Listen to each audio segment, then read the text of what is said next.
காக்கும் தேவனாம் இயேசு கிறிஸ்துவின் நாமத்தில் அன்பின் வாழ்த்துக்கள். 1 கொரிந்தியர் 2ஆம் அதிகாரம் 15ஆம் வசனம்.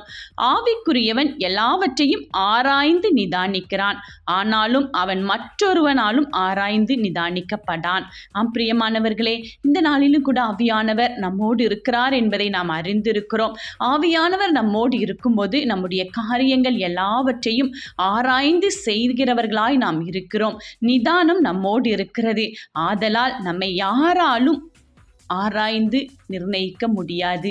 ஏனென்றால் தேவ ஆவியானவர் நம்மோடு இருக்கும் பொழுது மற்றொருவர் யாரும் நம்மை ஒன்றுமே செய்ய முடியாது என்பதை நாம் இதிலிருந்து அறிந்து கொள்ளலாம். எனவே எப்பொழுதும் தேவ ஆவியானவருடைய பிரசன்னத்தில் நாம் இருக்கும் பொழுது அவர் நம்மை ஆராய்ந்து வழிநடத்தி பெரிய காரியங்களை நம்முடைய வாழ்க்கையில் செய்து நம்மை கரம் பிடித்து வழிநடத்துவார்.